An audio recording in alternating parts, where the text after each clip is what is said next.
I rode that wave onto YouTube, turning on the camera, getting to talk to people instead of just writing. It's constant experimentation. I mean, I'm a scientist, and that's what I love to do. The real question is, when does bread become toast? Like this is the debate that needs to happen on Twitter. It's the new, is a hot dog a sandwich, I think.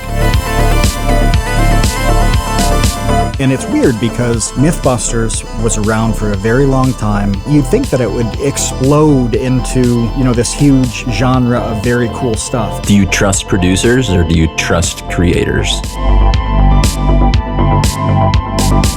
Fundamentally, how do you change someone's mind? It's one of the most dangerous things that we can put the human mind in, is the feeling that it's been rejected from its tribe.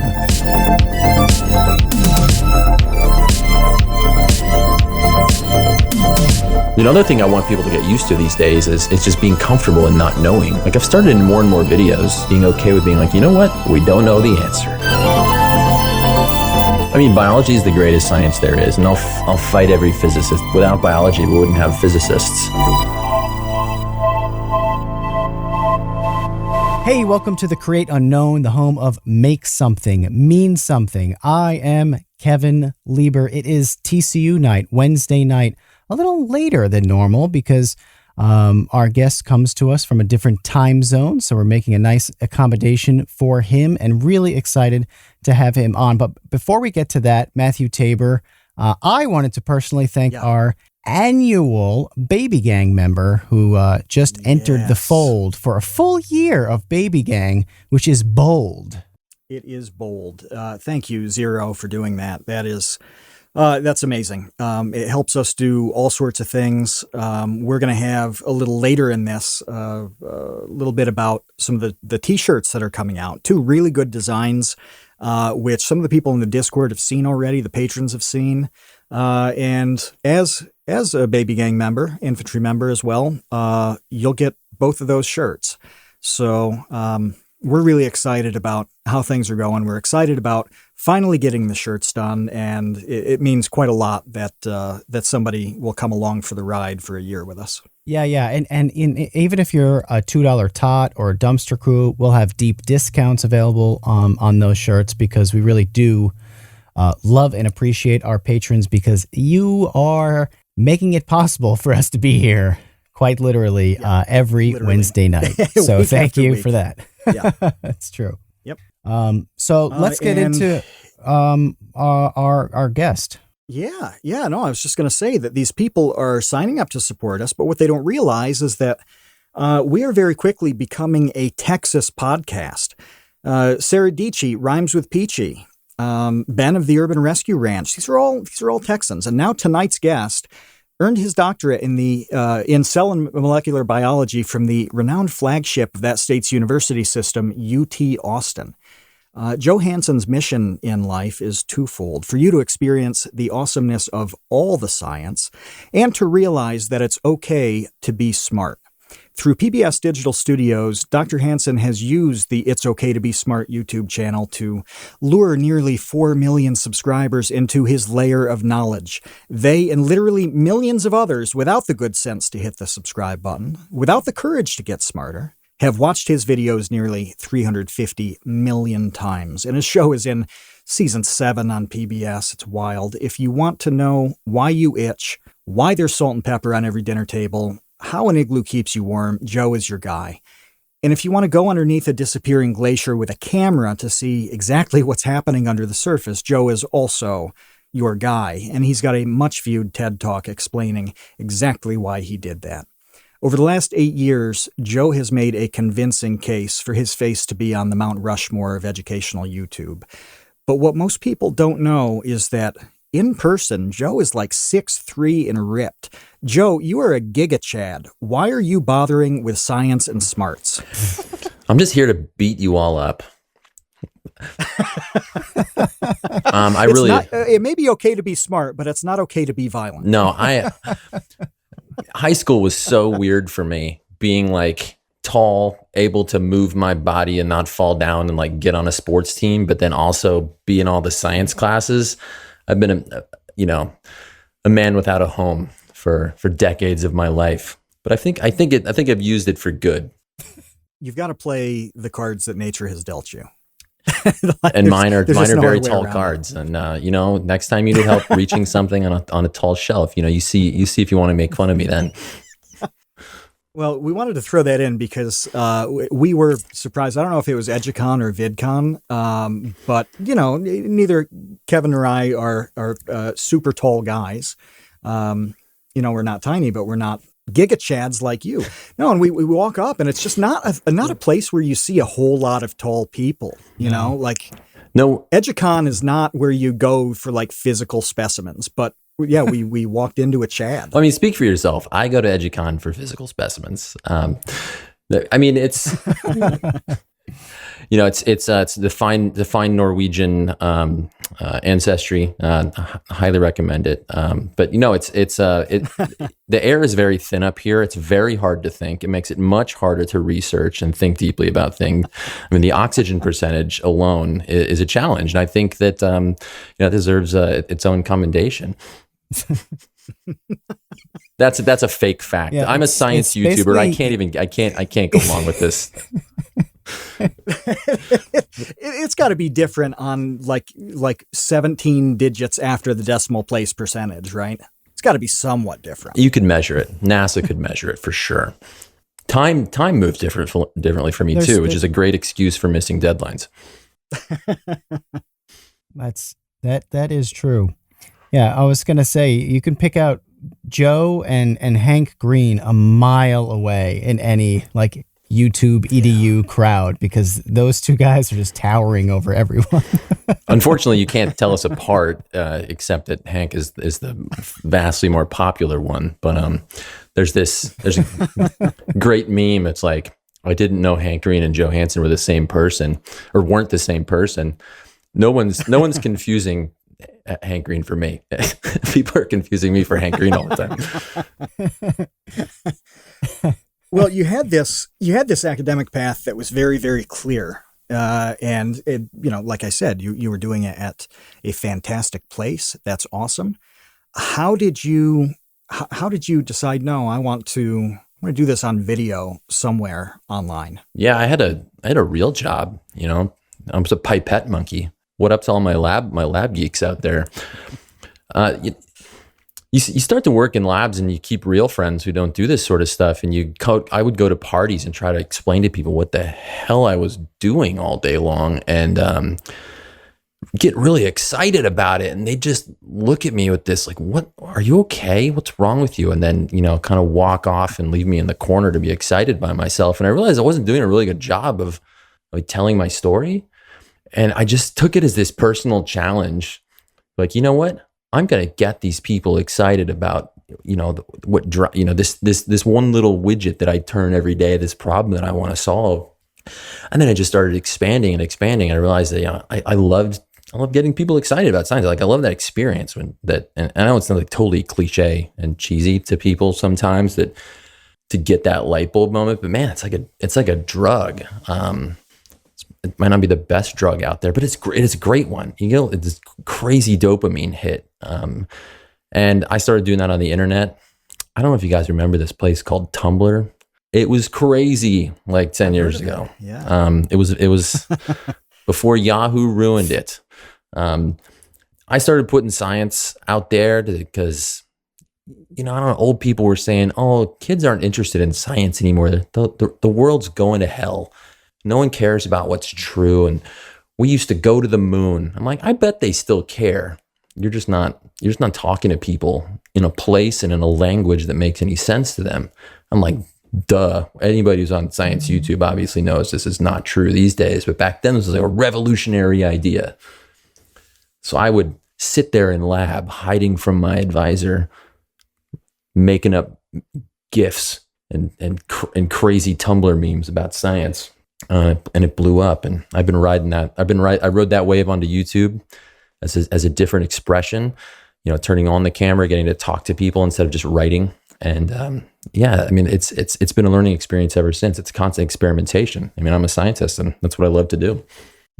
Yeah, I feel like people who are not 100 years old, like Matt and I, don't realize how boring science was before like the Vsauces and the Veritasiums and Smarter Every Day. And it was boring, man. Like, what did we have growing up? Bill Nye, which was entertaining until you crossed like 6th grade, and it was so pandering and childish. And I think that he did a great job, but again, it didn't seem cool past elementary school. So there was this huge gap between like childish science communication and then just boomer science communication, which was like glacially slow science programming on, like PBS Nova, which has been around for a really long time. But gosh, when you're in between that, if you're like 12, there was nothing exciting for you science related really before, I don't think, unless do you agree with that, Joe? There were some real dark ages. Like, you're 15 years old. All you want is to feel cool. Okay. I'm carrying my skateboard around. I'm like drinking my Arizona iced tea with my buddies. We're trying to fit into the world. And yeah, there wasn't anything out there like that. Like, where could we go? I mean, yes, Bill Nye is an amazing, individual, and like blazing trails for getting people into science. But you got to keep people there. You got to make it relevant to them for their entire life. And the one thing that really started to bug me was you got to learn science so you can become a scientist. Like, what tiny percentage of people on planet Earth are actually ever going to become scientists versus the number of people that we would like to understand something about how to think and find truth and reason. Like, one of those is a much bigger pile than the other. But I don't think that the second group was being talked to as much. Like, we live in like some kind of a golden age. It's not perfect. I mean, it's not like the peak of science communication. It's not as good as it could be, but it is so much better than it was 10 or 15 years ago when we were walking in the desert in search of these nerdy oases. And then you'd come to the palm trees and you'd be like, oh my God, I didn't know someplace like this could exist in this random chat room or subreddit or wherever or Tumblr page where I found myself. Now we're so lucky. We're at the Cheesecake Factory of science options now, where you have so many choices that you're paralyzed, which is why we had to build algorithms to make the decisions for us, right? It's which is like a whole new set of challenges, but it's such a much more amazing time back than it was back then. Kevin's point is really good on this, that, if you think of something like the way sports work, where you have, like maybe a small kids team, like Little League for baseball, and then they play, junior high, middle school, and then high school, and then maybe it's like, if they go beyond that, it's this whole system with single A and double A and triple A, and then you get to the majors. There's a step for everybody, is my point. It's extremely well developed, extremely mature, and Kevin is right that I don't think people now realize that all those steps were not around in the past. You guys mentioned Bill Nye. I'm a little bit older, and there was no Bill Nye at that point. There were reruns of Mr. Wizard. Mr. Wizard, by the way, is just awesome. He's quite a bit older.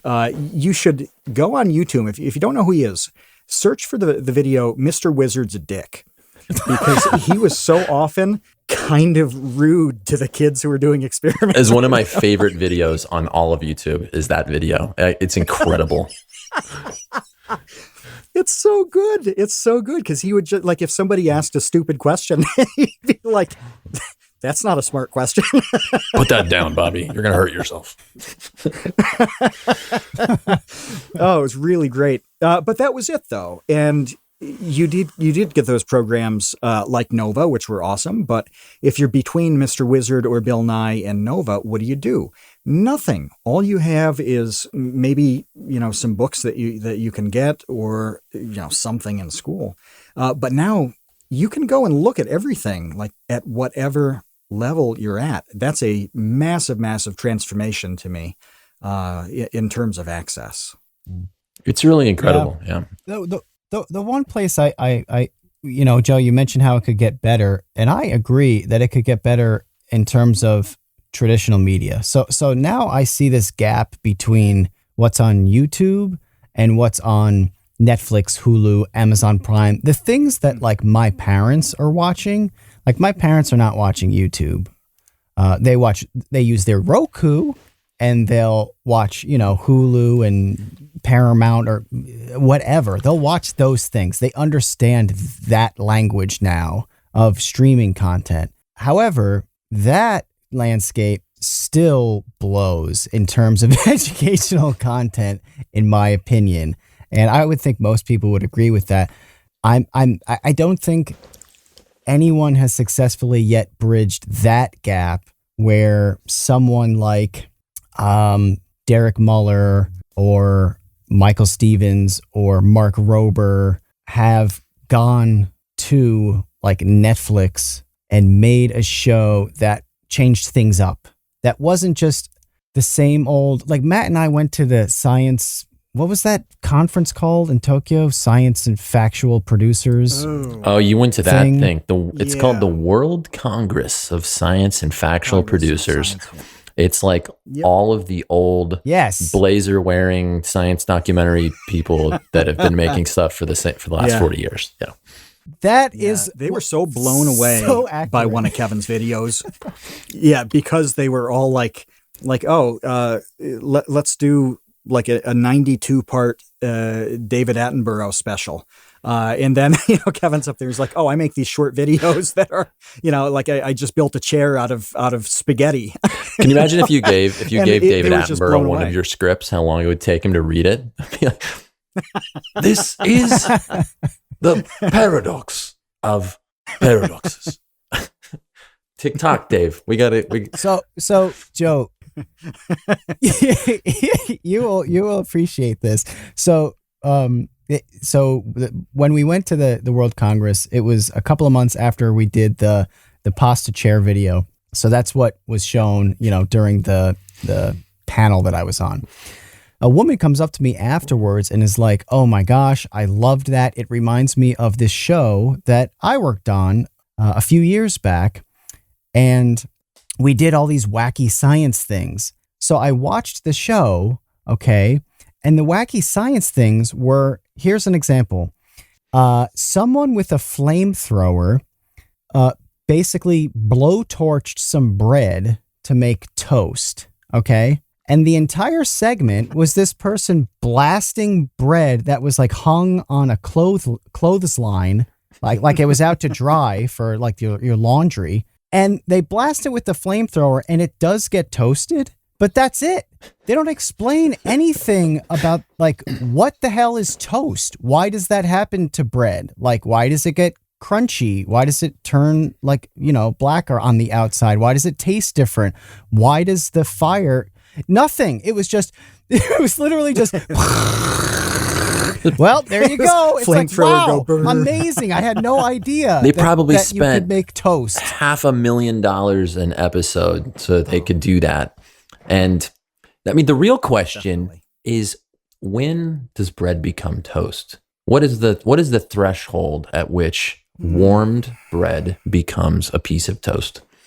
Like this is the debate that needs to happen on Twitter when everyone starts listening to this. It's the new, is a hot dog a sandwich? I think. Well, let's kick it off. Is it about heat being applied, or is it dehydration?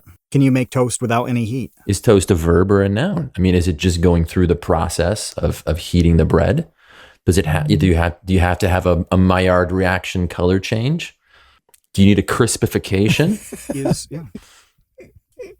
Is a crouton just tiny toast? Yeah. Is it just salad toast? Guys, we just made a better piece of content off the top of our heads in the last 30 seconds than these people who made this freaking TV show and spent $500,000 on it. But my point is, she saw my video on the pasta chair and was like, this is exactly like this thing that I did. And I watched it and I'm like, no, it's not. What you did is crap. And no one learned literally anything from your supposed science show. It was basically like jackass level content, only under the guise of science, in air quotes. I don't know. I mean, maybe that's annoying. fine though. Maybe that's fine. Like that's prestige. It's legacy. You know, these are the things that win the awards that have been around for 50 years. But if you want to look at like TV ratings and the number of people that tune into an episode of these famous documentary series versus like the first 3 hours on a Mark Rober video, like the battle is done before it even begins. Like we won on the internet, and I think the original point you're making is that legacy media, these older organizations need to catch up to something has clicked here, right? It's resonating with people. I mean, you've got to channel Ants Canada with somebody who just shows you ants for hours and hours and hours of content that serves this, what you would think would be like an audience of 17 people on Earth, that every week is busting TV rating records. I mean, for any science program that's on like a regular basis, like that thing is blowing them out of the water. And so imagine the potential of things that are broader, that could reach broader audiences. I mean, it's incredible. So, you know, there's something that's been figured out in our universe that, you know, how many secrets do we want to share versus just like continuing to pull to pull evolution ahead. Yeah. I do wonder why there hasn't been enough of a move in terms of concepts, though. And it's weird because Mythbusters was around for a very long time. That started a long time ago. And Mythbusters did extremely cool things. That's why it got popular, because they did things a whole lot better than toasting bread with a flamethrower. Mm-hmm. But there didn't seem to be this rush after that show. You'd think that it would explode into this huge genre of very cool stuff. And that really hasn't happened. And I don't know if it's people not approving it. I don't know if it's a budget thing. I don't know. But then I open up those streaming services and see, you know, for the 5,000th time, you know, like mega weapon secrets of the Nazis, some, you know, weird super fringe, half science, half fake history thing. And those get greenlit like mad. What's happening? Why is this happening? Do you trust producers or do you trust creators? No. No. I don't trust either. Having been both, none.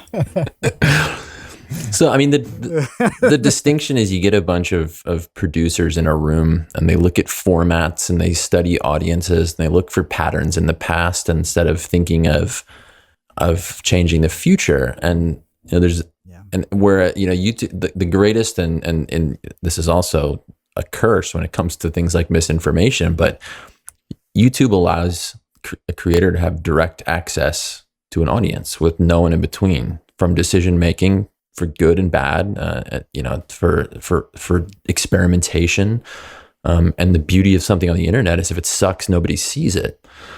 So that, you know, it's like the perfect universe to be playing around. There's an old saying that like a camel is a horse designed by committee, and a horse is going to beat a camel in a race every day of the week, right? So, I mean, camels have their utility, but you know, when you get people out of the way, I think you can let creators experiment. You get a natural selection. You get better things to rise out of that ecosystem. I just can't stop talking like a biologist. It's incredibly geeky. But that's a good analytical way to play it, though. I do think we need a little bit of kind of clinical analysis on this situation, because it's happening kind of in real time and it's changing to some degree. But like Kevin said, common sense would tell you that this channel is killing it on YouTube. People across the world are going bananas. Doesn't matter what it is, you have that evidence in front of you. Why doesn't Amazon Studios look at that and just say, hey, this is what people actually like? Mm-hmm. Yeah. Well, if I knew the answer to that, I'd have a huge Netflix show right now. And I think we've all That's what I'm getting at. we've all gone through. I feel like each of us has been in this world and tasted enough like tiny success to have had these meetings with people and like, show us some ideas. What are you working on? What would you like? Let's do something amazing together. I don't know why I just made them whatever country that person was from, but you start to go through these processes and just some energy gets sucked out of the process. Some magical spark of doubt and trying to force people into these older ways of thinking. You're trying to turn a battleship in a sense. That takes a lot of energy and a long time to do, and you might just get it. You might just get that huge ship stuck in the canal and decide to turn around and not play there anymore. And so, how many countless YouTube creators have tried to do things in these other platforms, and just something about this, there's some barriers put up in their way. And I think, if we'd figured it out, like,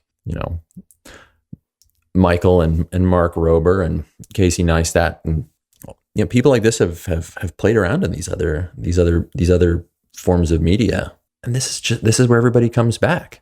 I don't know what the answer is, but we see this pattern over and over, and so there's something behind it.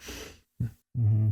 Yeah, there's definitely no trust, that's for sure, with the people who work in traditional media. There's definitely no trust that the people who somehow have made this content, like that has gotten hundreds of millions of views, know what they're doing. I don't know. Like, I don't know how you come to that conclusion by being like, oh, this person has 3 billion views based on the stuff that they make, but I don't know if they have any idea how to make a show.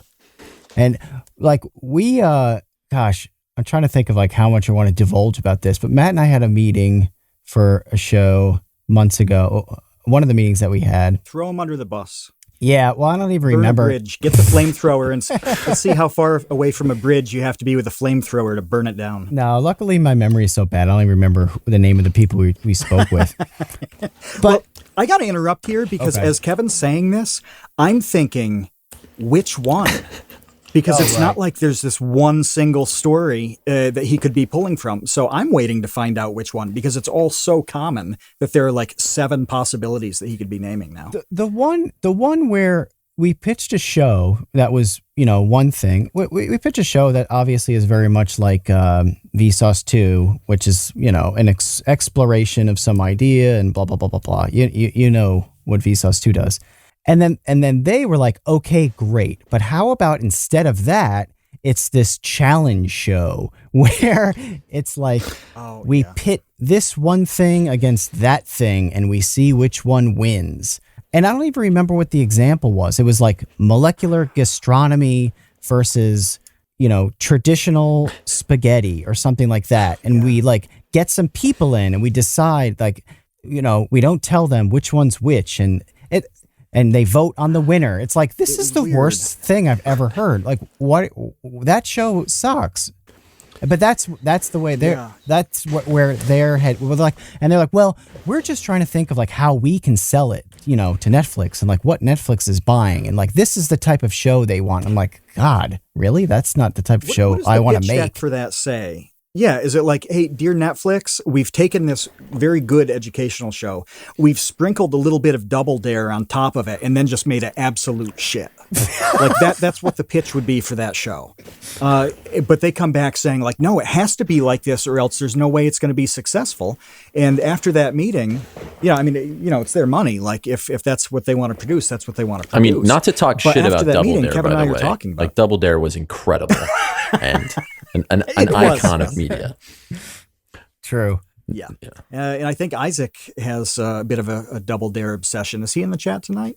No, I think he's at work actually. But he's a massive Double Dare fan. But after that, we talked about it and we're like, is there anything that either of us can think of that's actually popular on YouTube or has been popular on YouTube for any period of time that is anything like what they're pitching? And there's just nothing even close. And I just don't understand why why that gulf continues to exist. But yeah, they took an idea which, maybe it's not the best idea in the world, what we pitched. That's okay. But pitting, molecular gastronomy against, whatever it was, this is not going to run 7 seasons. What's the fundamental experience that you're asking the viewer to have with your show? They're insisting that it has to be a game or no one's going to be interested. They're insisting that it's got to be dangerous or deadly or no one's going to be interested. They're insisting it's got to be shocking or sensational or even tell you a lie in order to or even just like set up the possibility of something completely wacky and unnatural happening in order for this to have any chance of being popular.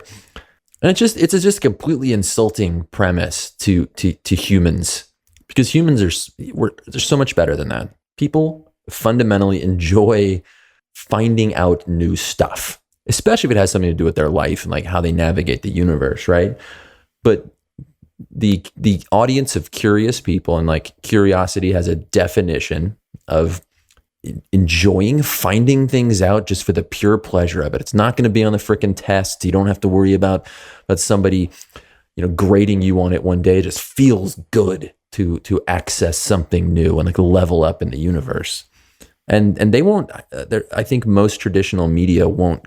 They don't. Maybe they don't have that respect, or hasn't clicked for them that people. They want that and they enjoy it, and that's enough. And it's more than enough. It's probably better than all of those other things. Mm-hmm. Wow. Yeah, like you're telling me people can sit there and pay attention to 8 seasons of Game of Thrones where there's like 4,000 different characters, but they can't sit there and like pay attention to, like how doorknobs work. Like, I could make that happen. Like, what? I don't understand. It makes no sense to me. Like, I guess Game of Thrones has like nudity and murder, and like doorknob science doesn't. But I don't know. Maybe it could. I mean, you say doorknob science, but I've literally seen you captivate an audience full of people in Austria about how doorknobs work. Like that, that was part of the TED Talk that you did, and people were going bananas. Somebody in the Discord mentioned this the other day. That the crowd there was just captivated. And you can do that with things without the nudity and violence and whatever. And it's always annoyed me. I'm really glad, Joe, that you said that it was kind of insulting and offensive to say that this stuff is necessary, because this has been a constant push for 20, 25 years in schools and education, where it's like, we've got to make learning fun. We've got to make the classroom fun. And trying to inject fun in topics rather than making a topic so compelling that you enjoy engaging with it has resulted in a lot of real bad lessons and educational mindsets. I'm sure everybody listening had a teacher that tried to do something fun, and it like absolutely turned them off from whatever it was. It's the "Hey fellow kids" moment of everyone's high school career. I mean, I lean into the "Hey fellow kids" moments. I think it's definitely one of my stronger creator features. But there's got to be something in between. This is going to be on the test, and you're never going to need this. But gee whiz, wouldn't it? Let me make an explosion over here and make you look at it for a second. There's something about seeding that pure pleasure. Like, we just come out of I haven't come out of it yet, but we're coming out of one of the weirdest years of any of our lives, when just maybe the ability to think with reason and have a bit of a scientific background and an ability to filter truth from misinformation could be a genuinely valuable skill to instill in the global population. But I'm sure we could keep talking about ancient aliens for season 13 instead. Well, both of you guys have struck this balance really well, though, which is why you both have careers and have had them for a long time. That balance between this is entertaining and this is just enjoyable to know more about this thing. How do you forge that balance in a thing? I imagine it comes up in every video where it's like, how how funny do I want to try to be in this moment, in this scene? Or how long can I go that's on strictly an informational monologue? How do you find that balance? You're asking both of us. It just makes me want to make Kevin answer first. Yeah. He's not asking me. We talk about this every day. But I guess I don't talk about it on the podcast. But Matt knows. Right. It's all he does 7 days a week is find that balance. But a lot of it. All I do is basically like remove butt jokes from scripts. No, Kevin, you can't make a butt joke. You remove every them? 20 seconds. You remove them? How dare you? How dare you, sir? You can't have 3 a minute in a 51-minute video. That's like 153 butt jokes. I had a butt joke in the new one. You removed the fart her joke, which I just tweeted instead. I realized that the word farther, if you separate it, spells fart her. And I was going to, which is like, who cares? But I just think it's funny because I'm an idiot. So I was going to put that in the new video about the secret message game, where I was going to have this poignant moment where the point was that I was going to talk about how we have to, expand our knowledge base and like our interest in learning so that we can, as a human race together, go farther. But as I turn over the letters, it just spells fart. So we go fart, and then I turn over the rest of the letters. It says farther. But yeah, I got vetoed on the farther joke. So YouTube just launched example. A new feature called Shorts, which is only one word away from sharts, which has nothing to do with shorts, but it's an excuse to make another butt joke.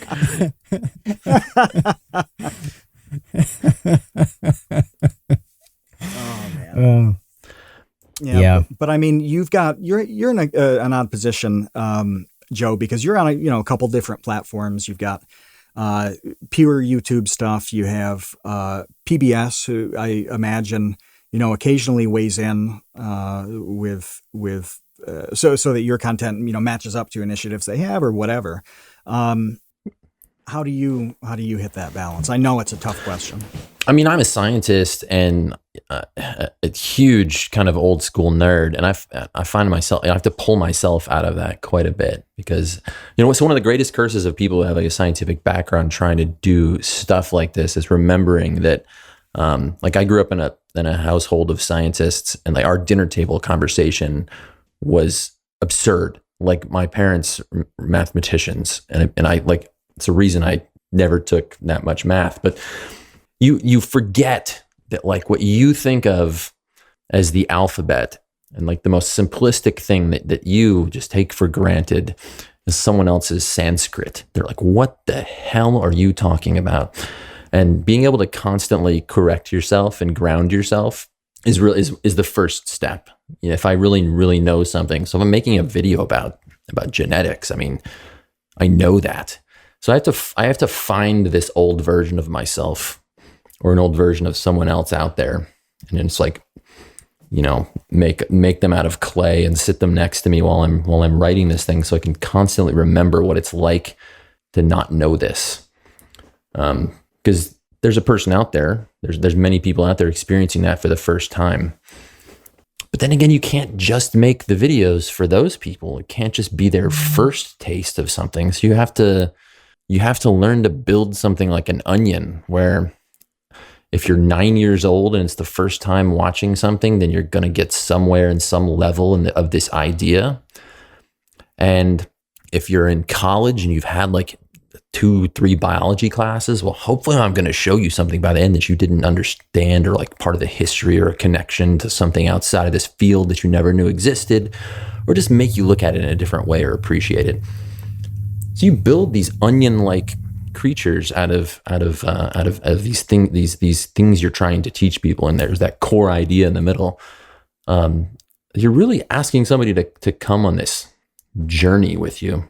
And so how do you do that? And that's where creators come up with their different styles and I think ways of telling stories, whether it's going to be like, you're going to walk along with me and I'm holding the camera and you're going to learn with me, or like I'm going to do a bunch of skits, or I'm going to build out, these like incredible ways of visualizing things like Kevin does. And how you start to build this, what writers think of as narrative. And like, we could really start to nerd out on what stories are and how old stories are, and how that's the only way to learn things. If you really want to do that, when you're asking your people to come on this journey with you, like you've got to start constructing that story journey and figuring out, what story you can tell them to get through that multi-layer process. Because learning can be a difficult, uncomfortable cognitive experience sometimes. You want to go back to cave paintings and storytelling, or how far back do you want to take this? All the way back. I mean, everything is a story. Everything is a story. If you want to get into that. I mean, a math equation is a story, right? Like, there's a couple things that come together and do something, and then you put a symbol in the middle, and like the end they've become something else. Like, take that and put it in your hero's journey, right? Like a chemical equation is that. Any evolution story is by definition that, right? You got a beginning and a middle and an end, and things are changing and dying along the way. I mean, these things, like, they're there for the taking, and people click with that the same way that you go to the Lascaux caves or something, and you see these funny heads drawn on the walls, and you try to figure out what people were doing back then, and like, were they making cartoons here? Before they had pants? Like, this is a really old habit. You can tell, though, you can see what happens when you don't have the stories accompanying the knowledge, though, because one of Kevin's videos, I think one of his best videos, is about scurvy, and how, like, the really interesting part in this video is that we knew how to prevent scurvy for a long time, and then slowly got away from the effective vitamin C supplementation and got to a point where it was insufficient to prevent scurvy. So you have this cheaply, easily preventable disease. You let it come back because kind of the proper story of why the first solution was working did not accompany the march of time. And so they basically walked away from a cure and wound up, not quite in the same boat, but pretty close. That's just a powerful example to me of how you do have to have the narratives and the knowledge passing as being a cultural thing, not just rubbing up against the facts. Otherwise, your teeth are going to fall out. It's going to be gross. Yeah. Well, the only thumbnail you've had to rush to change, right, Kevin? I don't know. I think I've rushed to change a few thumbnails in my day, but that one is one of them. For sure. The offensive tooth rotting thumbnail. Tooth rotting, yeah, that grossed people out. But I mean, the idea that vitamin C exists is a story. Like, you can't see that. You have to be told that and then believe that story. That, okay, their vitamin C is this thing. Trust me, eat an orange. Okay. But I've not a never lime. Seen, don't I've put it never in a seen copper vitamin pot D. where you're going to inactivate all the vitamin C. Or seal meat. You could do that. I hear that's pretty good and high in vitamin C. That's why the Inuit don't get scurvy on an all meat. I hear citrus doesn't grow in the livers, like seal livers. No, but plenty of seal livers are there. North Canadian orange groves. Wait. Before we get off the topic though, this is something I did want to ask you because it fits perfectly into like marrying science and stories. What are your feelings on this whole like obsession with science as being this like fact, like infallible thing that everybody must listen to? It's like what's the thing in I'm trying to think. What's the thing in Space Odyssey that the gorillas pray to and then they evolve? What is that thing called? That big rectangular thing. The monolith? Yeah. Yeah. The monolith. Yeah. Like science is the monolith that we all pray to. And like, unless you listen to it, you will not evolve. But meanwhile, you know what science actually is. It's not that. So, but at the same time, like, you do want people to be on board with the idea of, the types of things we can learn through the discipline of science. So you don't want to throw it away. But it seems like we're in this weird position now where it's like, trust everything that some scientist has to say. It's like, well, other scientists don't trust everything any scientist has to say. That's not how that works. I mean, fundamentally, how do you change someone's mind? I think, man, y'all just stop me when I start talking too much. This starts to really tug at things that bother me about the world. This is good stuff. So, I mean, how do you change somebody's mind? This is like the fundamental challenge we're trying to do. We're trying to take old knowledge and update it with new knowledge. And I think that is fundamentally one of the most difficult things for the human mind to do. You know, we're only a few thousand generations away from some of the most primitive forms of our species. Like, that's not a lot of time. Our brains haven't changed that much since then.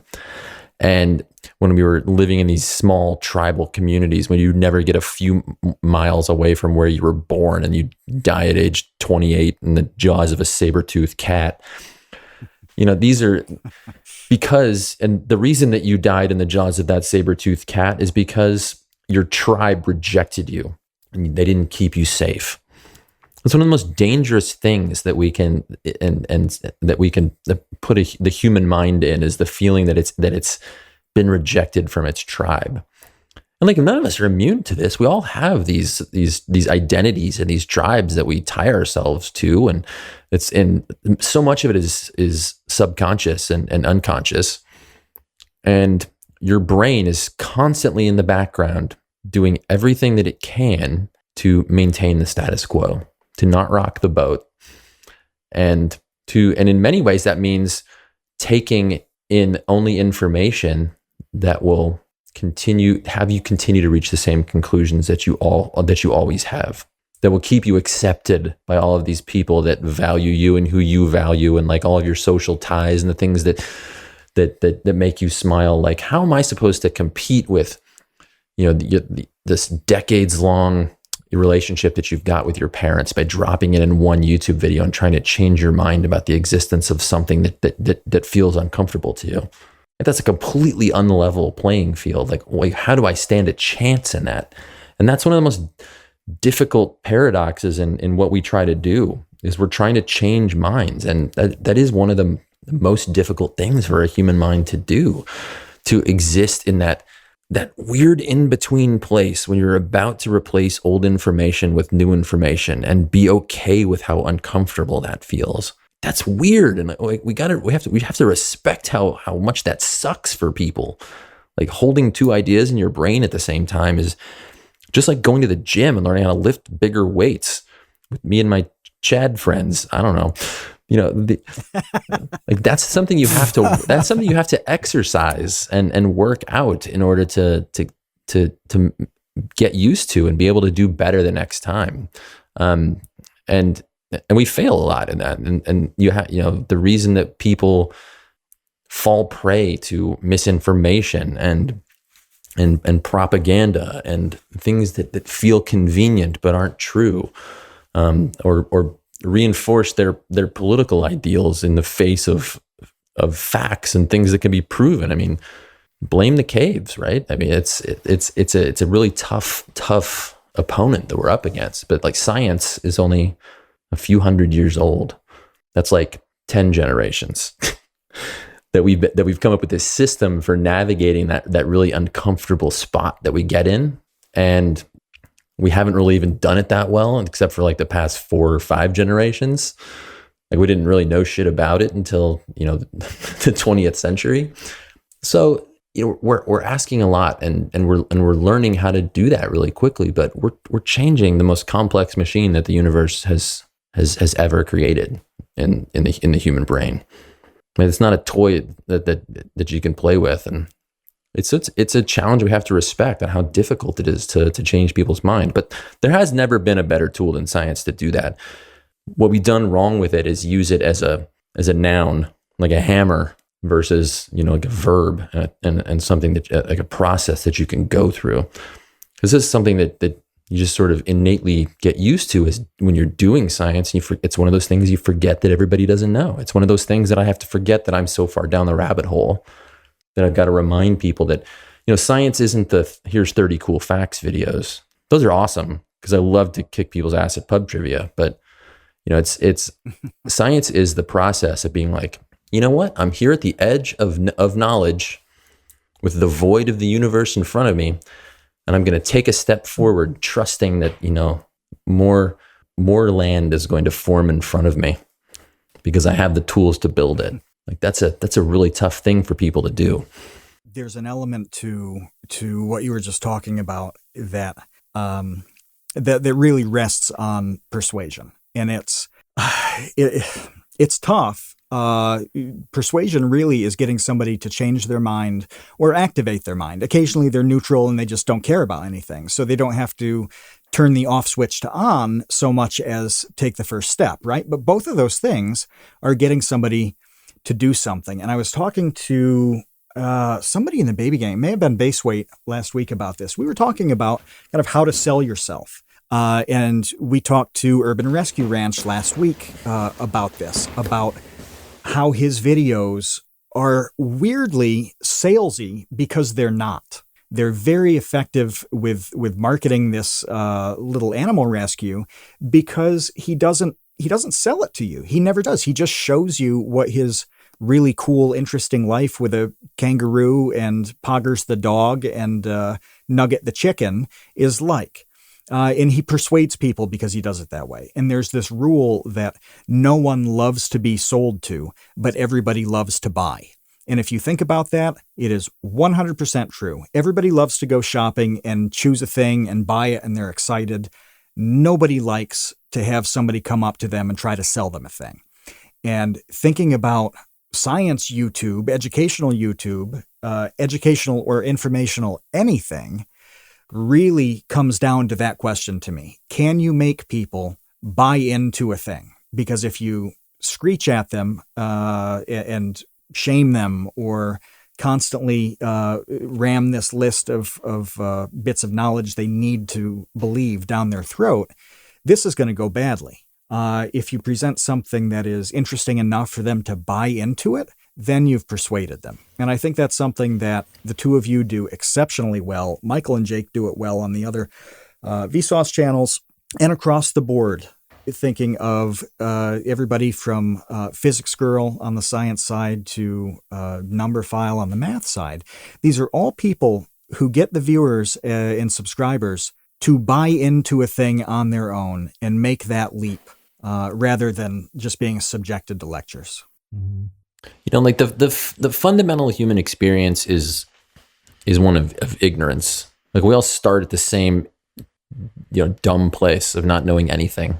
Some of us are put in better environments and have better systems around us to help us find our way out of that. But no one's moving inward towards some like final funnel destination of ultimate truth. And that's like what we're doing is we're constantly moving outward and expanding the circle. And the great part of that, right, is it's an infinite journey. You never reach the end of it. But everyone has to agree to be humble there, to be like, you know what, we all started as morons. And we all took this journey, and realizing that everyone that you run into is at a different level in that journey, has had different obstacles put in their way, and giving them a way to get out of that. And the people that you cited as being so good at that, one of my favorite parts of YouTube about this, we just forget how weird it used to be for people to stare at the camera and like talk directly to you. They're engaged. They're asking you to come on that journey with them. Like you get to make your screen this eyeball that is hanging out with them. And the people that do it best are asking you to learn along with them and find their play acting because they've been researching this for 3 months and they know everything about it. But the best of these videos is bringing you on that journey from, I'll tell you where I started and I'm going to bring you to where I finished. And by asking you to take the steps with me and empowering you to do it, it's the only way that it can really become meaningful to them. I think that gets at what you're saying about like, they're not being sold to. they're walking in and shopping for themselves. Like they get to be empowered and they get to buy it themselves. And that's the key. That's why Khan Academy videos are great when you got to pass the test, but they're not inspiring people to become the next generation of thinkers and engineers, like the fat squirrel running around in Mark Rober's backyard.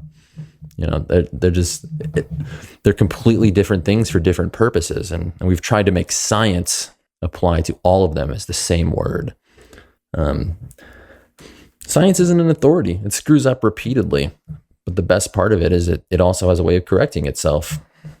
And another thing I want people to get used to these days is just being comfortable in not knowing. Like I've started in more and more videos being okay with being like, you know what? I know you're going to hate this, but we don't know the answer. Here's as far as we've gotten. We're not going to wrap this up in a nice tidy bow for you at the end because we don't know the answer. Here's some ways that it could go. There are plenty of, I don't want to give people the illusion that we've solved every good problem in the universe.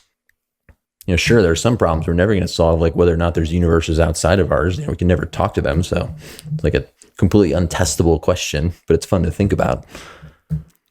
But then there are other questions like why sex exists.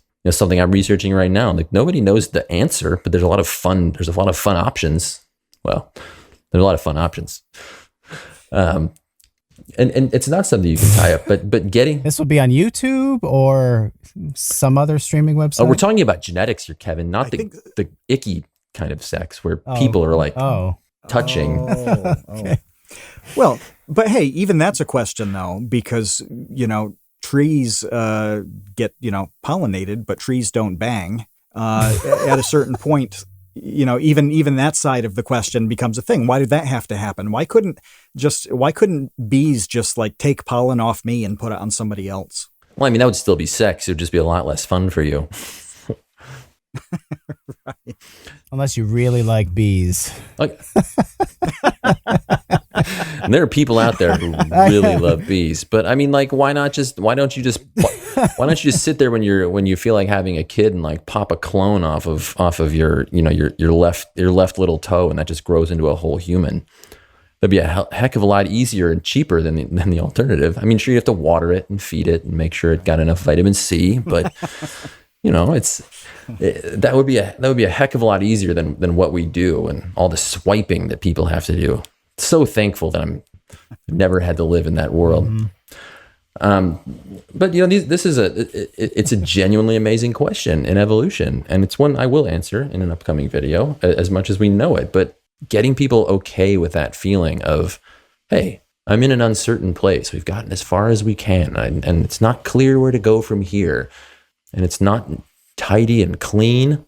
I'm okay though. I feel safe. I feel loved. I know that I'm not in any danger, and this is kind of a fun place to be because opportunity abounds, and I can go on and I can step in any direction, and I might hit a wall over there, but I might find something interesting over here. And if people are a little bit more comfortable with that, I think we have a lot better time, especially with a lot of things that are in the news these days. But uncertainty is an okay place to be. It's where like every scientist thrives in being in that spot of not knowing.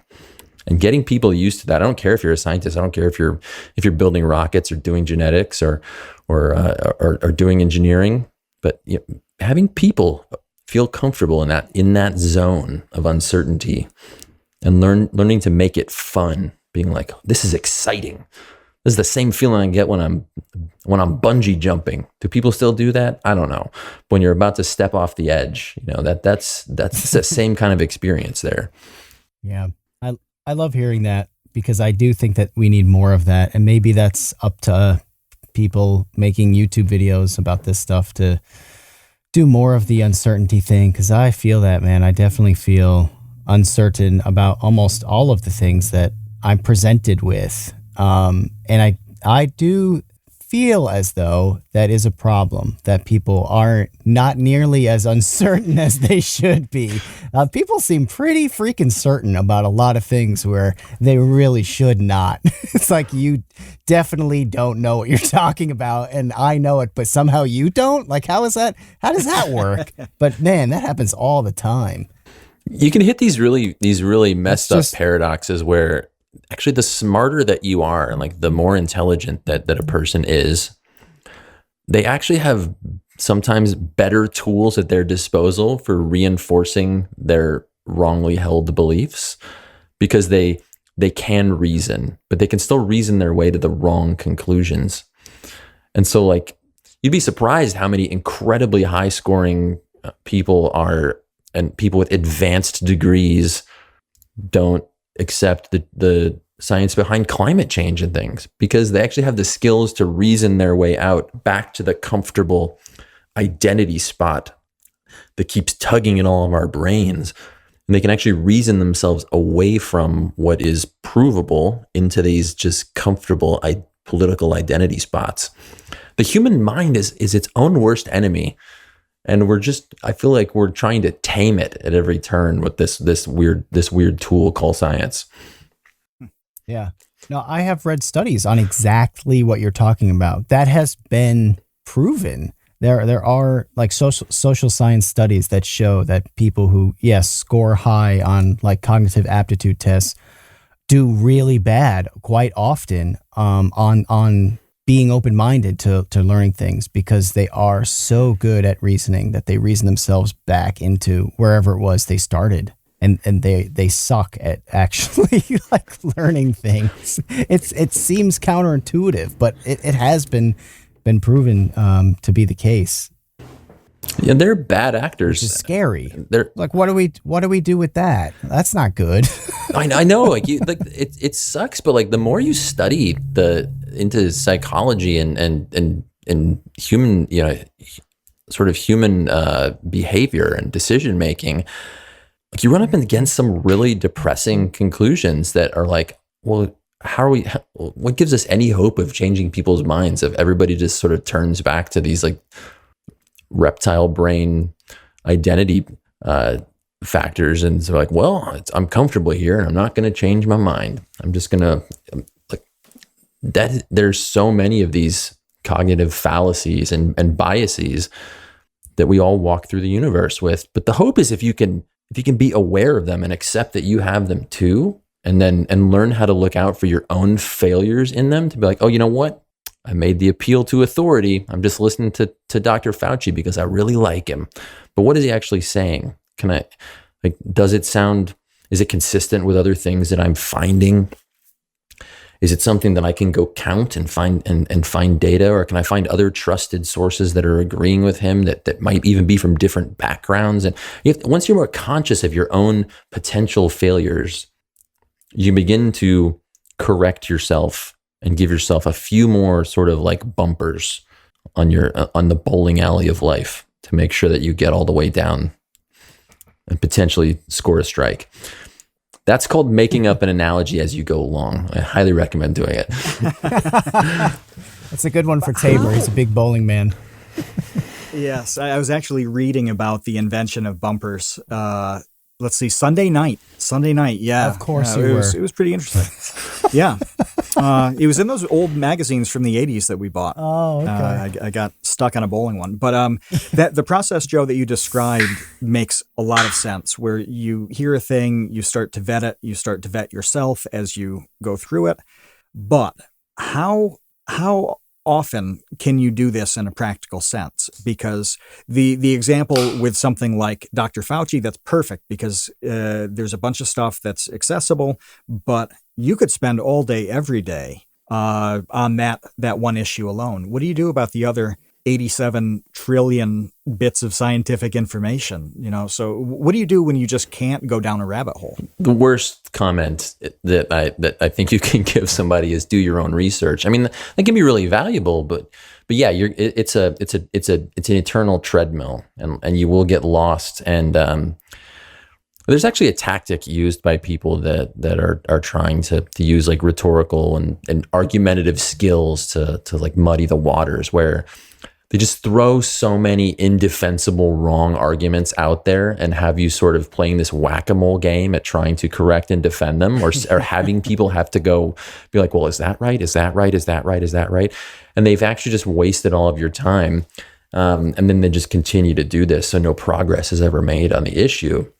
And It's like a classic debate tool. It's like what people use in these competitions and things like that. But this is when you get in this really sticky spot of having to make room for experts and expertise and valuing that, but not becoming so religious with it and not creating these like posterized icons that become more than their words and more than humans and more than their fallibility. And you forget that you're supposed to continue to treat them with the same skepticism and the same rules that apply to everyone else. But that's like a science pope. Like we don't need science popes. That's a ridiculous concept. We would have cool hats, but we don't need them. Put the pi in pious. Isn't Mott and Bailey the name of that tactic that you were describing? I've heard it called the Gish Gallop, and too, like where it's just you keep people on their heels in that respect. But this is another weapon used by bad actors to muddy the waters and pivot people back to these core identity beliefs versus seeking the truest information. And again, like truth is not a destination. You guys have looked at enough science philosophy to know that there's no single certifiable point of truth on a fact, right? You get as close as you possibly can. I think you interviewed Neil Tyson about this. I'm sure he said it way better than I ever will. But I had a professor forever ago who said I think it was show me a 4. And people are like putting 4 fingers and there's like that's 4 fingers. Show me what a 4 is. Naturally in the world, can you point to a 4? Because everything breaks down into smaller units of something. You use these numbers every single day. Everybody knows what 1 through 100 means, but you can't actually like find them in nature. It was a weird little mind experiment where it's like, oh, okay, yeah, if I had to explain the concept of 2 to somebody who had, some alien type person, would I be able to do it? I don't know. They would have to share the same assumptions that you did, that a finger is one thing. So when I have 2 of them, that's a 2. And that's really not something that we could assume anybody would do. Well, that's also because math is made up, but that's not math's fault, right? No, we won't. I think it's a language, that's the difference is that languages just behave differently than science does. And I think it's right to treat math as a language. Yeah, absolutely. But, we all agree to accept 2 and 4 and what they mean and what they represent. We do have that shared definition. And we rely on these shared definitions. And as we're being wedged and fragmented and pulled and pushed, and because a lot of this is very active, like what happens to divide people is not some passive process. A lot of the times where, we're just drifting apart in our relationship as humans. When people are exploiting these things for ends and being aware of that and constantly asking yourself the same way we ask ourselves on YouTube, like if you're not paying, what is it? If you're not paying for it, then you are the product or something. Then right. So yeah. What am I being used for on Twitter? Who's trying to weaponize my likes and comments to what end? And I'm always being careful about how. This is one of the most key parts of information literacy is like, what is somebody trying to get me to do right now? Am I buying? Am I being sold to, or am I buying? And being aware of that is critical. But that we get to these as we divide into these smaller tribes. Like, let's go back to the beginning of the pandemic, and we all started thinking about masks.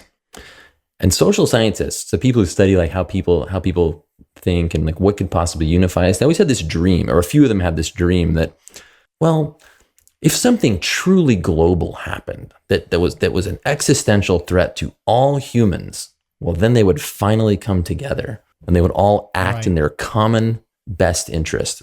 Well, aliens didn't land, as far as we know, and But a global pandemic is about the next best thing you can get. And then what happened?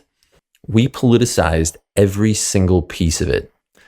And then now these social scientists are thinking, if aliens did land and try to conquer Earth, there's probably a faction of people who would stand up and argue, I think maybe we should let them. Like, they probably have some nice things to offer us. Let's let them go. Just, why are you fighting back? Yeah. Let's be peaceful, and it proves one of these super challenging things about the human mind again, that these identity factors and what tug on us so hard that they can break our brain. We've politicized something that should be so universal and such an altruistic and common good type of thing. And it's identified a whole new set of challenges because people are weaponizing these divides for their own ends. Doesn't that come down to, I shouldn't say come down to as if it's a singular reason, but isn't part of that a temperamental issue, that people have such vastly different temperaments that if you are like highly disagreeable or you are like highly open, you're going to respond to a situation like aliens landing on Earth or a global pandemic completely differently, which again goes back to evolution. Part of our evolution is that people have these wildly different personalities. But to me, I always feel like a lot of that sort of thing comes down to personality traits. And it's like, you are acting this way largely due to the fact that you're like this type of person. You're like highly neurotic, and highly neurotic people are going to have a highly neurotic response to a pandemic. Whereas somebody who is not highly neurotic is not. So like you have some people who are just going to stay in their home and they're never going to go out because that's sort of how their personality is, or some sort of blend. That's awesome. Because that's awesome. And then you have other people who are like clawing at the walls until their fingernails bleed from the drywall scratches just to get outside the house, and they just will not stay home because they don't care. I mean, it's in some way to give a crude analogy and go back to bungee jumping. Like me, Kevin Lieber is not bungee jumping. Like, I do not want to do that. When I see people skydiving, I'm like, really? Jumping out of an airplane voluntarily? That's the decision you've made? And people are like, this is the biggest thrill in my life. And I go skydiving 150 times a year. And I'm like, I will go 0 times in my life because I like gravity and staying on the ground. And that's just how I am. So like what is your response to that? Like, how do you think this like temperament and personality traits play into all of this? And to me, that makes the situation, I don't want this to be such a doom and gloom podcast, but so I'll just say challenging instead of hopeless. I mean, personality traits are incredibly varied. I mean, that's what's given human beings the flexibility to succeed in so many different environments, in the face of so many different challenges, and solve problems throughout our existence, and become the earth-ruining species that we are today. Like it's been an incredibly powerful tool in our toolbox, but they're not frozen. There's a healthy debate on what you're born with, and then what is sort of a learned toolkit that you get along the way in those personality traits. And maybe you can never really separate that, because like, how are you going to do that experiment? You're going to take a bunch of babies and like throw them in with wolves and then come and get them in 18 years, and that's your control group? Like, we can't do that experiment to see what the what that null is. But what we do know is that the human mind is incredibly flexible if it's given the right tools and the right time and the right urging and the right incentives to do so. Like the personality traits, you don't have to change them if they work for you and they're not harming you or anyone else in a society. Like fine. But we are not these stone beings who are frozen in time, and we can develop new skills that can help ourselves and help others. So you have to make that case to people, like, this could be good for you. This could be good for others. But how? How is it good for you? And so people have actually studied what personality traits are most likely to exist to get people to believe certain things, or agree with certain things, or accept scientific facts more than others. And one of the things that's come out in the recent years, and it's still kind of a loose definition of what this is, but like genuinely defining what scientific curiosity is. And a guy named Dan Kahan did some research on this, and sort of accidentally found, when they were showing people, they're kind of asking people how interested they were in science films and science videos, and they watched them and sort of able to rate people on a scale of, I just like genuinely enjoy, like I would watch more minutes of this just for the pure enjoyment of it, to just access more information. Like that feels good. Like that set up off the right receptors and release the right chemicals in whatever part of their brain. And like, cool, this feels good. Those people were more likely to change their minds and be able to replace old information with new information. And were more likely to be comfortable with that process. So like simply, nobody was, forcing them. They weren't testing them on scientific information. It wasn't like you got to know all these things.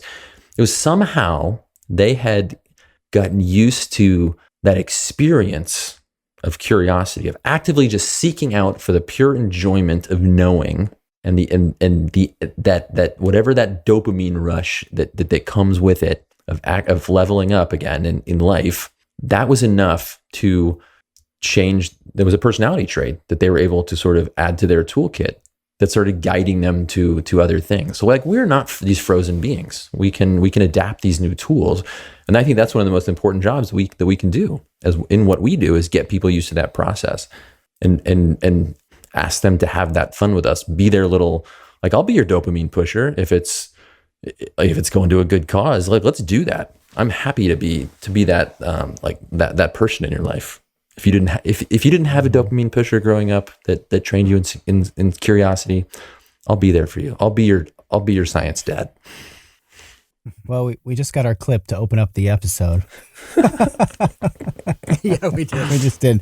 Yes. Two things real quick. We do have to get to questions from our patrons, but two things real quick. One is that I have read that people's personalities, as you age, you settle back into like the personality that sides more on the genetic side than the nurture side, the older that you get. There's like this weird curve, like a bell curve almost, of your personality changing during formative years and like your 20s and 30s.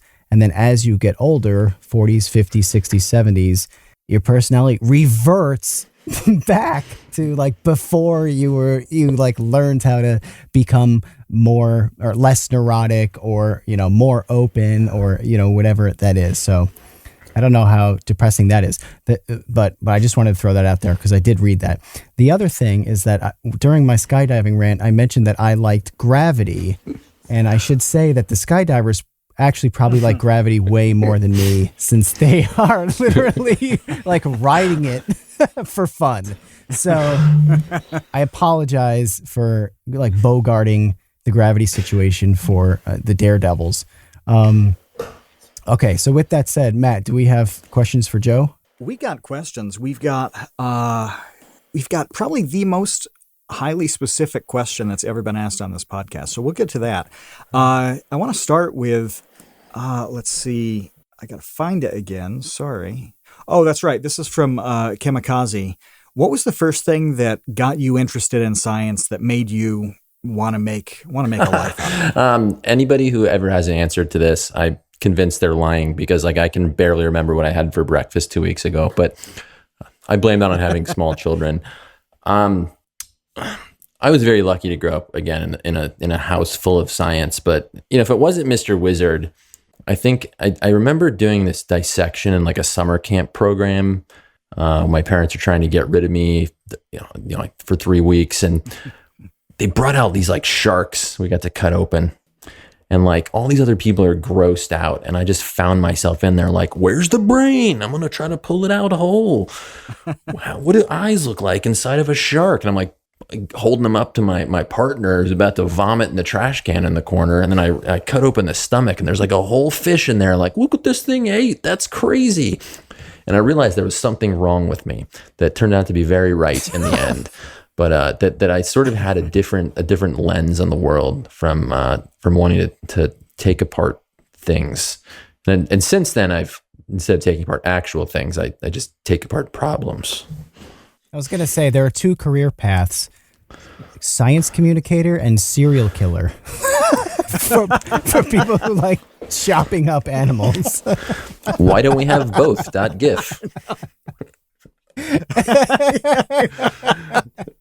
Yeah, I was trying to think like, I'm pretty sure I've seen several crime documentaries that start with this exact same story. I wanted to see what was inside Fluffy. This is a quick side story. There's a guy on Twitter, a scientist that I love to follow, named John Hutchinson. I think he's in South Africa or Australia, but he like studies large animals and their anatomy. So he has this insane freezer that's just full of like a half of a giraffe or like an elephant trunk. And he's like, what's in John's freezer today? And it's if the wrong, there might be something wrong with the guy. That's what I'm saying. Oh my God. That's the true crime episode. We found out what was in John's freezer. It is significant, though, that you did decide to, when you're talking about analyzing things, seeing what the problems are, dissecting things, taking them apart, that could have been engineering. That could have been cars. That could have been anything not living. What pointed you to the molecular biology side? I mean, biology is the greatest science there is, and I'll fight every physicist out there because people like to say that without physics, we wouldn't have any of these other sciences, but without biology, we wouldn't have physicists. So, this is our experience as living things on Earth. Like biology feeds into the evolution of our minds and how we think, and it feeds into the evolution of how I digested my dinner. It feeds into why I have 2 legs and not 5. Like, it is the fundamentals of our being. Like, fine, like so are quarks, but I can't access my quarks. I can access my biology. That's interesting. But I mean, at the same time, I don't know. Like, who there that would pull some people in and push others away. There's a more functional answer there too. Like, if you're smart in high school and you express any interest in science, if you have the wrong advisor, they're going to be like, "Have you considered pre-med?" Because like that's just what I guess people do. And like, well, sure, that seems like a career. So I spent like a year doing that, and then you're in a bunch of biology classes, so you just keep taking more. So it could have been that too. This one is more operational. From Dan the Latch, what's it like working for PBS? What are the pros and cons of that? PBS rules. Like we come from a generation where I think we're all like touched by this incredible golden age of like Sesame Street, Mr. Rogers, like Mr. Wizard, these things that existed, Bill Nye. Like there could be a media organization that just says like people should know stuff and that'll make the world better. It's a pretty revolutionary idea. And I totally grew up in as a PBS nerd. So like for me to get a call one day to like make a show for them was pretty cool. And I got to be honest, they're really amazing people to work for because like that's a cool mission to work under. And that is the only mission. Like, let's share information with people and try to make the world a better place. And they're super smart about letting people like me be the same kind of creator that Kevin is and so many other YouTubers. Like, I sit there at home and noodle and experiment and play around and the same way that anybody else does. I just get to do it for this organization that has this sort of reach and trust built up throughout the world. And like I feel like having that stamp on there is it's a cool honor because this is still like one of the only things that reaches every home in America by law on broadcast and stuff. You know, they donate tablets and computers to school and have all these free educational resources and are really trying to reach stuff in sort of to every young pair of eyes out there. And so they realized one day you had to do that on YouTube. And yeah, I mean, like but beyond that, like I'm a regular YouTuber who's got some really cool people behind me, but we just get to have that added cool relationship and a few more places to put the videos so that they can reach even more people besides the YouTube algorithm, which is nice. No tote bags though on my channel. The best channels have the best tote bags. That's how you can judge a channel. You don't look at any stats. It doesn't matter if anybody's watched the videos. You evaluate their tote bag, and if it's top notch, that's a good channel. That's something I've thought about. I've thought about that, not just tote bags, but when you make a video for like a company, and like YouTube's getting more corporate in some ways, right? I mean, these huge mega channels like Vox, and they're amazing producers that work for these places, and asking, like, but you're up against somebody who's built their own small business or is making their own videos out of their own house. And like, we're all on equal footing there.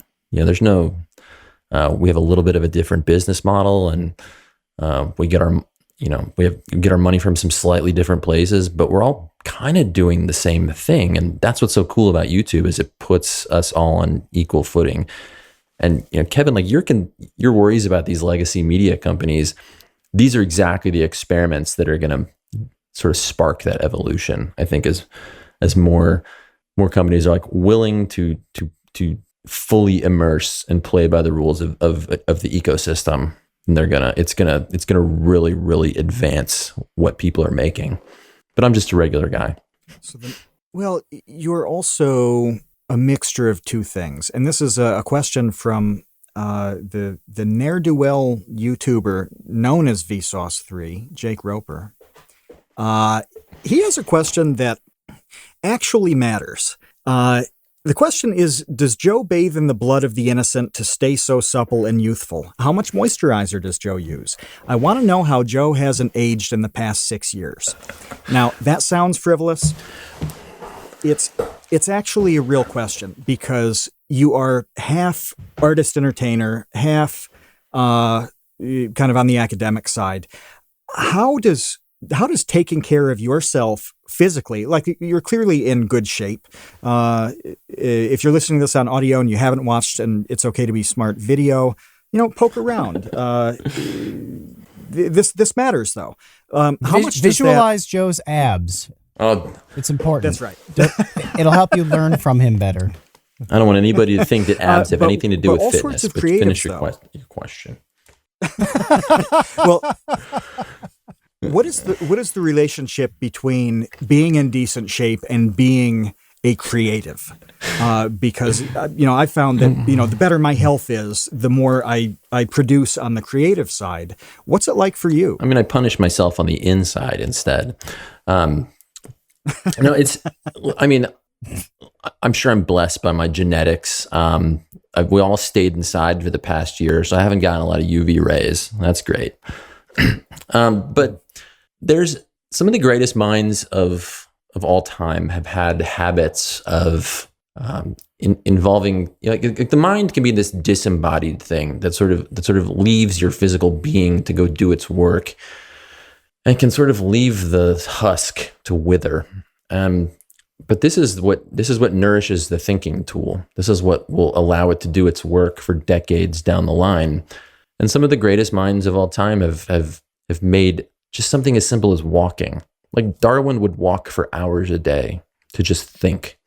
And when we get in these, we've all gotten into our caves of research and chasing the dragon of the next fact and things like that. And then we're put in these social media environments where we're asked to spread ourselves so thin and to click here and to be so manic and follow this and refresh this.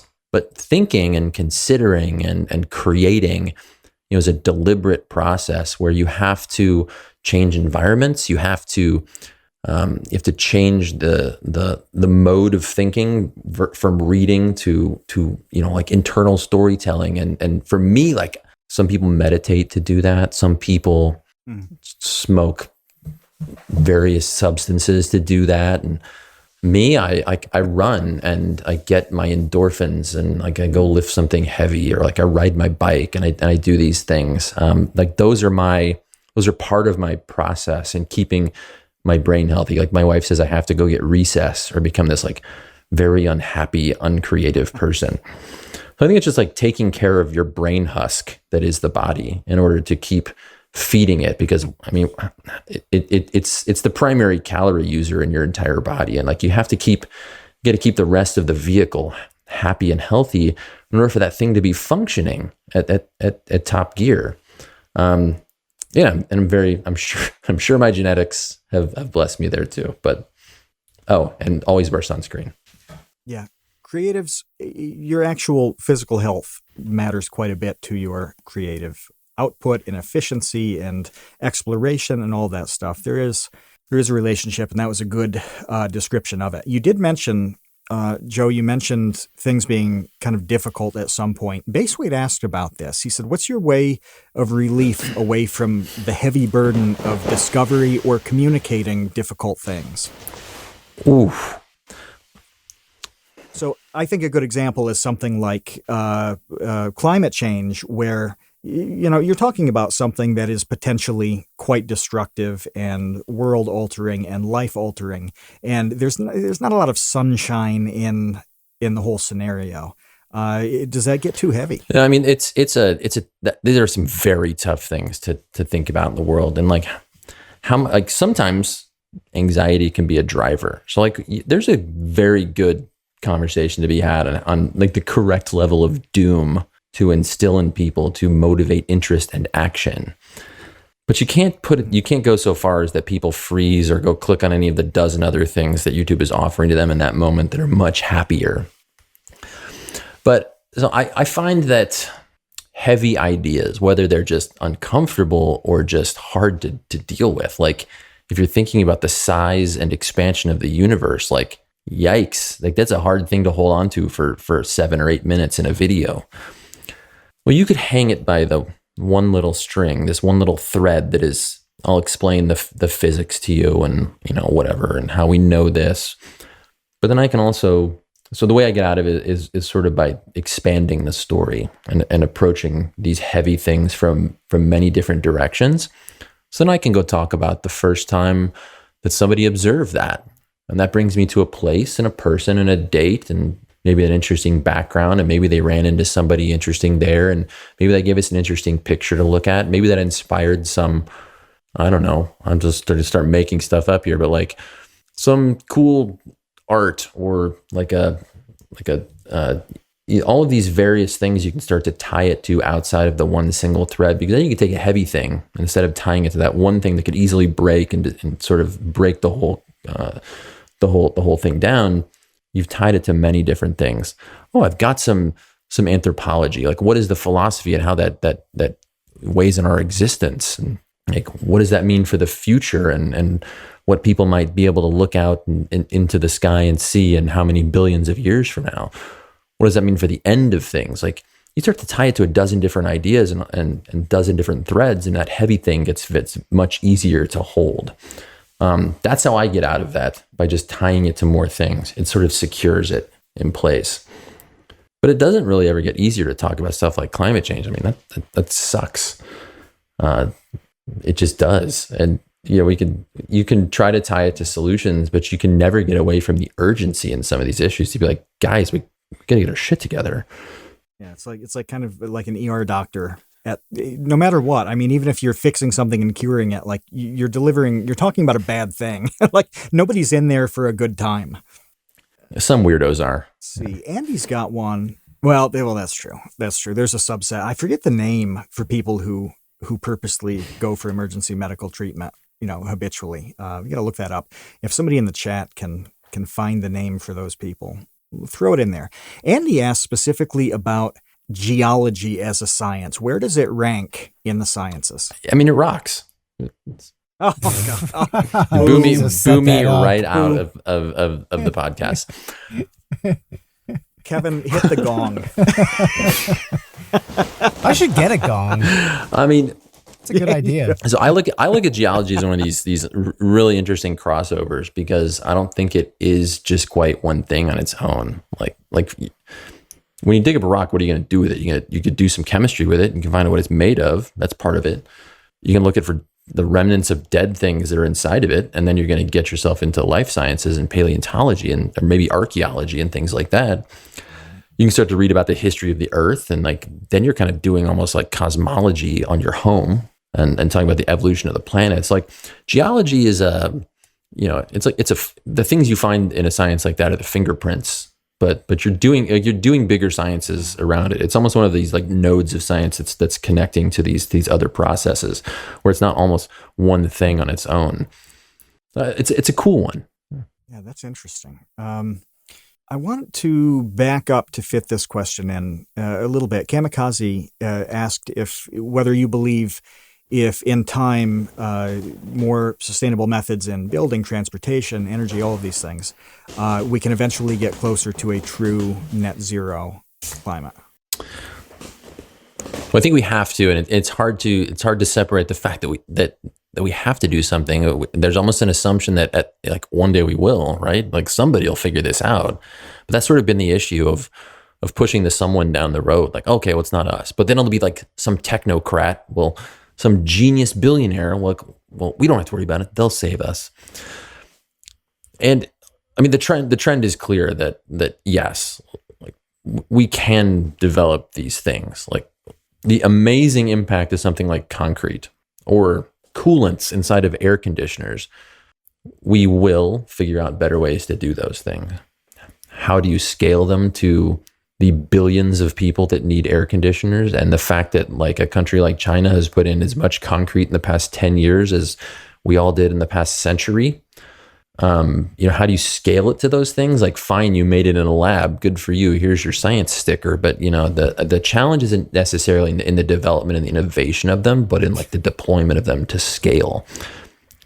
We could build enough solar panels of various technologies to get enough electricity, and we could develop batteries and build them in these huge banks in order to store that electricity to make a grid out of that. But it's also going to mean turning over, some percentage of an entire state into being that place and deploying. That's going to take time. So like what is possible and what it takes to reach the possible are very different questions. And like you can go back in time and ask what motivates people to change these things. One of the big reasons we started digging liquid fossils out of the ground, or taking like the liquid remnants off of coal, was because we ran out of whales to light our lamps. And scarcity and emergencies and crises have sort of driven these changes in the past. And that's going to be one of the biggest challenges here, is like we can't really wait for that, because we're also really good at finding new ways of digging and sort of milking every little bit of fossil out of the earth that we can burn. So we're going to need to find a new motivator besides scarcity and crisis to do it. I think we're going to have to figure out how to spin that into like innovation and new economies and things like that. Well, we're going to switch gears, and this is that highly specific I'm looking question. forward to this one. Thanks. This is good. I don't know how you're going to answer on this. This is from Jeff. Have you ever had to work with dimethyl mercury or fluoroantimonic acid? Antimonic acid. This one is entirely in your court. I have done my part by pronouncing it properly. The second one, I'm almost certain I have not. Dimethyl mercury. I have to think about what that would be used for. Can I like cheat and Google this in the middle of this? Yeah, go ahead. Yeah, sure. Is that's not the one that drives people slowly crazy? Like, strongest known neurotoxins known to man. Oh, Jeff says yes. It may very well be that. Yeah, he says, well, super bad. Wait, so I did have a job where I worked in cancer biology, where we'd use like various mutagens and like cellular challenges, and like we had a whole scope of chemicals that we would drop on cells to sort of punish them and see what happened to their DNA. And it's really hard to remember every way that we punished cells, but most of it was just shooting them with like ridiculous amounts of radiation and just seeing how much we could cook them to make sort of like fake tumors in a dish, but usually not too many extreme chemicals. Wow. Well, I'm just glad that we got an answer to it. I thought, well, this is either going to miss or land, and I'm excited to see which one it is. This one's more general, and it's real good because it hits on that element of curiosity that you went into detail about earlier. Marco asks, what would you recommend that curious people do to keep exploring subjects that they're curious about? And whether, reverse engineering the universe will help us, kind of go on to a new mental plane. Well, of course, you should watch YouTube videos, preferably mine and Kevin's first, and then go to all the other ones. But like in that same vein, like becoming a voluntary information consumer, there's a great quote from, they'll bring like generals and military dudes into this, but like reading is incredibly important. And no one talks enough about how much of being like a video creator is being a writer, and no one can be a writer unless you're a reader. So Jim Mattis, this guy that was, famously fell out of certain former administration, just had a great quote about how all leaders are readers, and you can be functionally illiterate. Like, fine, you learned how to read at whatever grade you learned how to read, and like you were tested on it, and you were able to do that. But you can be functionally illiterate if you're not continuing to use that skill.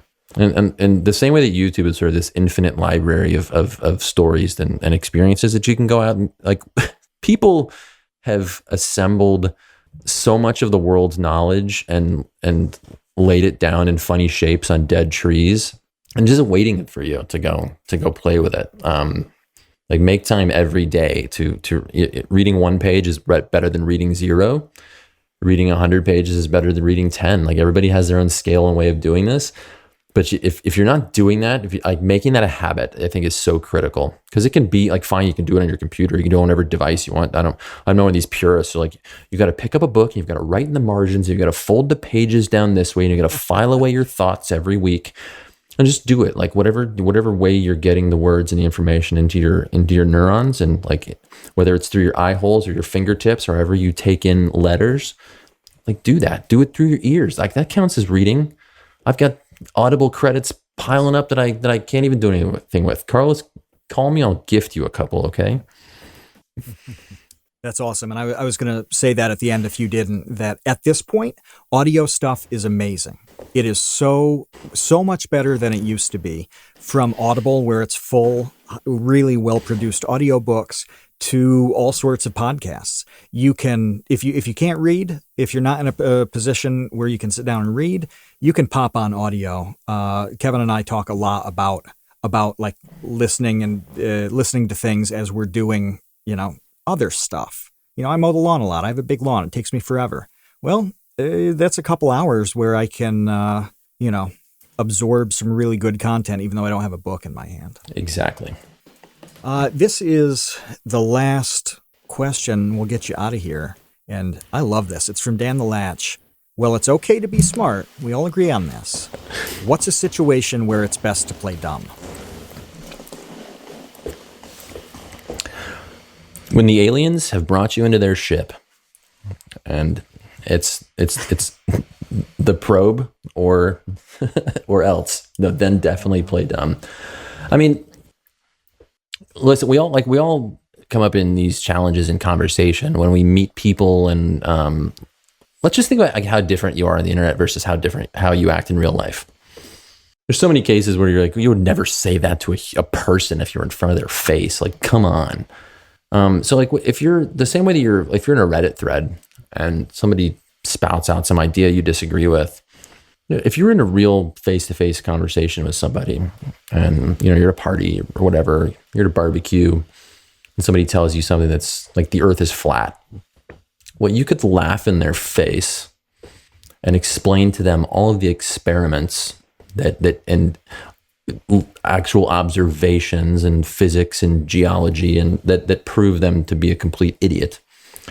Or, and this is where I'm sort of just going to equate playing dumb with humility. You could back off, show a little empathy, try to recognize what position they're in and what they're in there, and how you can help them out of that horrible place that they found them in. There's a great documentary about flat earthers called Behind the Curve. If you haven't watched it, seek it out. It's awesome, because you get a lens into these ways of thinking. And you realize that what unifies some of these people that find themselves in these fringe beliefs is that they have felt excluded and they don't feel like they belong in the normal discourse of society. And so they will latch on to a number of conspiracies because they're trying to find their way when they feel like they've been pushed out of the norm. So by playing dumb, I think you can put yourself in a position of empathy to become that person and figure out what could help them get to a better place, like a round spheroid place. It's an important skill as a communicator is to just not be Richard Dawkins, just be like the opposite of that. Yeah. Oh man. Well, the funny thing is about this is this went longer than Matt and I had planned because he and I just had a long day. If people listening now don't know, we started this recording a little later than usual, and we ended up going for almost 2 hours anyway. And I didn't even ask the one question that I wrote down. That was going to be the first question of this podcast. So it just goes to show, Joe, how great it is to talk to you. It really is. Are we going to get the question? No. No. As the ship sailed. You want, how much longer do you want to go? Is it an easy question? I mean, if you, all right, not really. All right.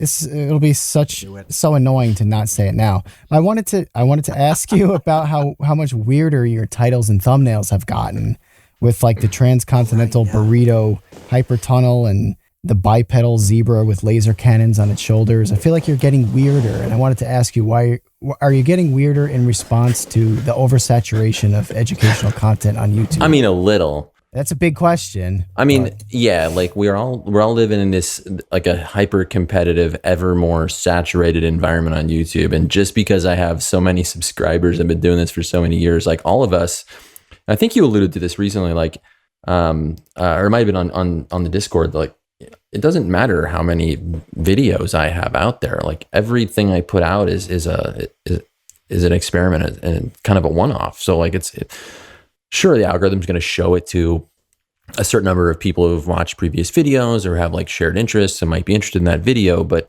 everything's an individual appeal, and we're all always playing that game. And yeah, like what do I have to offer the world that other YouTubers don't? And I can get a little bit weird. Like the burrito tunnel video is freaking weird, and I'm super proud of it. And like it deserves a thumbnail that acknowledges its weirdness.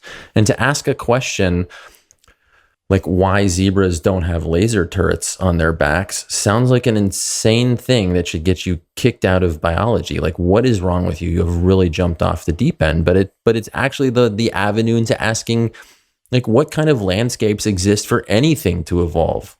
Like Michael made a video years and years ago about why things don't have wheels, which is goes back to essays to the 1980s and 1970s that like Stephen Jay Gould and Richard Dawkins and people like that were asking questions like these, like what are the limitations in a fitness landscape that allow something to evolve? Like so like anybody else, I want somebody to look at that video and enter the door so I can begin the journey with them to show them. But yeah, like at a certain point, you have to keep challenging your own work to keep it interesting to yourself so that you're driving your own creativity forward. And that's why the videos are longer and they're like, we're exploring more ideas and they get weird sometimes. And thumbnails are a part of that.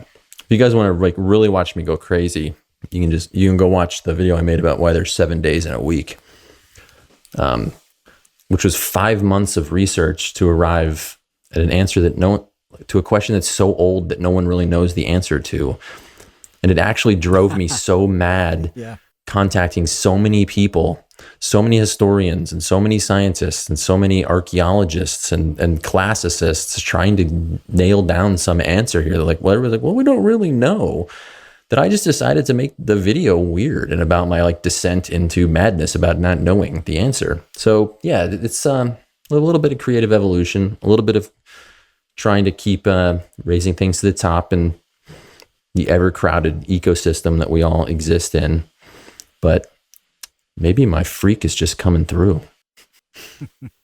Yeah, I'm excited by that. I also just feel like after a certain number of years on the platform, all of a sudden you're making zebra laser beam videos and toothpaste sandwich videos. And, I you know, what comes after that? I don't know. The walls might get pretty cushiony after that. Hot tubs. Twitch just created their hot tub category. Yeah. Oh, man. If the two of you don't jump onto that, then you're just missing the boat.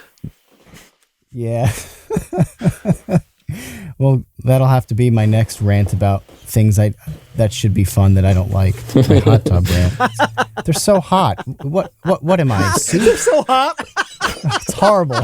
What am I, a potato? Come on. What am I, a potato? Get me out of this thing. I'm like sweating in water. That shouldn't be possible. This is stupid. All right. Look, so again, it's a pleasure, man. Are you going to VidCon? Maybe. I don't know. I'm this year. Maybe. I don't know how cool I am anymore, so we'll see. We have to get weirder. We need WeirdCon. All right. That's what we need. WeirdCon. Yes, I am fully in support of this. WeirdCon and EduWeirdCon. Oh my gosh. Yeah. I think EduCon already is kind of WeirdCon, but that's like another topic. Listen, everybody go check out It's Okay to Be Smart. There are a lot of videos for you to watch and catch up on if you haven't checked out Joe's channel. You have a long, wide and deep rabbit hole to go down. Sounds like a shitty rabbit hole. Just really runs the gamut. This horrible rabbit hole.